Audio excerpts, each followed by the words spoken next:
He's an actual animal? Who's better than him in that position? These words belong to Chelsea's goalkeeper, Robert Sanchez. In short, he's a beast. Every 50-50, every challenge he wins. His composure on the ball, if he strikes it on target, it goes in. With these expressions, Sanchez is claiming that Moisés Caicedo could be not just playing his role within the team, but one of the best in his position. Every team has a player at its heart, a player who connects defense to attack, chaos to order. The one taking on this job at Chelsea, Moisés Caicedo. But our question is this: is Caicedo right now the world's best in his position, meaning as in the defensive midfield role? And we're setting off to answer this question. We'll look deeply, not just with observation, but with data. Caicedo was born in 2001 in the city of Santo Domingo, Ecuador. He came from a modest family, passionately devoted to football.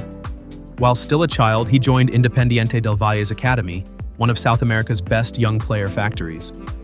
There, he attracted attention not just with his talent, but with his game intelligence. His ability to sense the opponent's next move was far ahead of other midfielders in his age group. This difference put him on the radar of European clubs. When he was only 19, England's rising club Brighton and Hove Albion came knocking. And in 2021, Caicedo stepped into the Premier League for £4.5 million. But the real story began after that. In a Brighton shirt, he quickly became one of the league's most aggressive, most durable midfielders. The press and statistics sites always use the same words when describing him: pressing machine. Despite being only 21 years old, he was playing at the top of the league in data like interceptions, ball recoveries, and distance covered. And when the summer of 2023 arrived, a transfer war erupted in England. Liverpool were trying to rebuild their midfield after Fabinho and Henderson's departures. Number 1 on Jurgen Klopp's list, Moisés Caicedo. The Reds offered Brighton £110 million.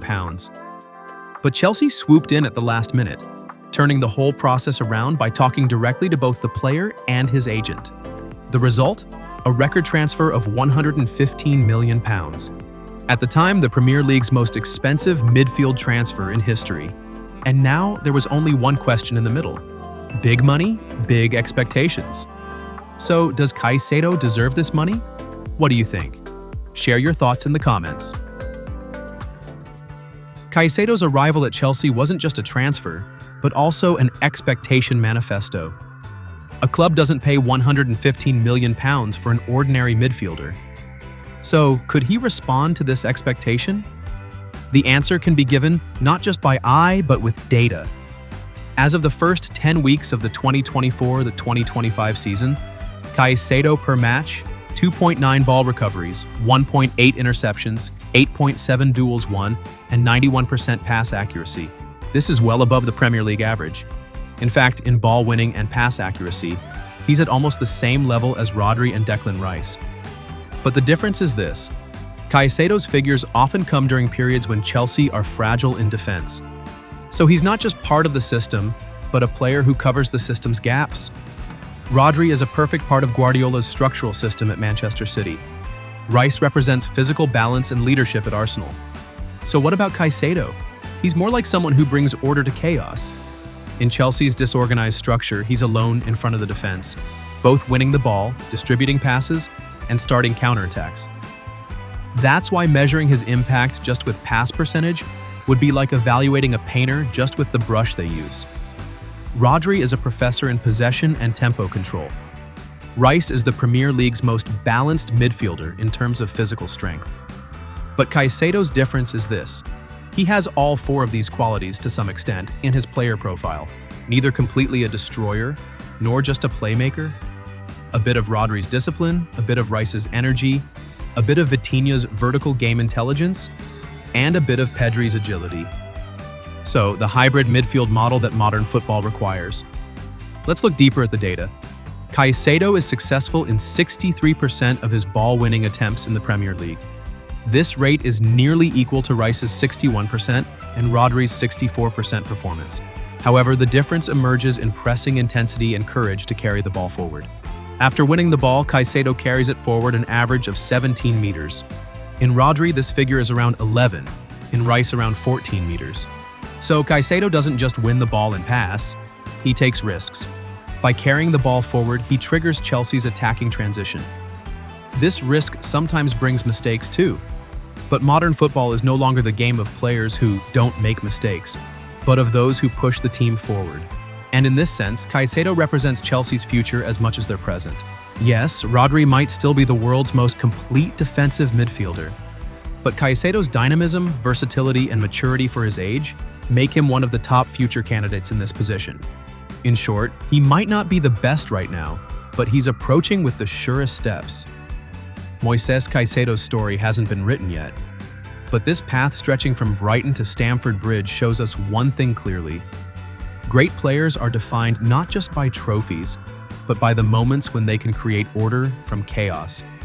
And perhaps, one day, the person who will write their name at the end of this sentence will be Caicedo.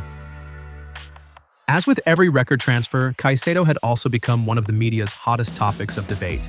To some, he's the future Conte. To others, an overrated potential. Immediately after the transfer, one sentence was circulating on social media: £115 million hope. But hope is sometimes like a burden. Chelsea's unbalanced squad, constantly changing systems, and the responsibilities he carried despite his young age. All of these both accelerated and made Caicedo's development difficult. In the first half of the 2024-2025 season, criticism was harsh in some matches. Too many turnovers, not playing vertically enough, below his transfer fee. But in the same period, data experts were telling a different story. Caicedo was single-handedly responsible for 33% of Chelsea's tackling actions. 1 in every 3 pressing attempts the team started in the opponent's half came from his foot or his direction. This is not just a physical, but a mental endurance indicator. Being constantly under pressure, yet still holding the team's rhythm, this is rare maturity for a 23-year-old player. Rodri, Rice, Pedri, Vitinha, they're all cogs within the system. But Caicedo's story is different. He's the player trying to keep that system standing before the system is built. That's why some measure him not with statistics, but with impact. And impact isn't always visible on the table.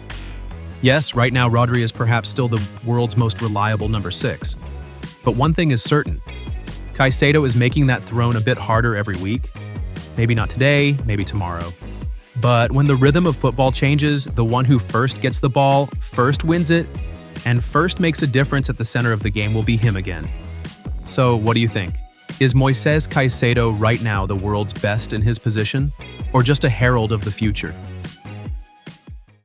Today, we've examined Caicedo's data-backed profile. In terms of ball winning and defensive effectiveness, he's definitely among the world's best. But to be able to say definitely the best, a bit more consistency, a bit more creativity, and full adaptation to Chelsea's system are needed. But remember, Caicedo is only 24 years old. Even at this age, he's one of the Premier League's most ball-winning players. So his ceiling is still high. So what do you think? Is Moisés Caicedo the best in his position right now? Or is Rodri still on the throne? Write in the comments, let's start the discussion. See you in the next video.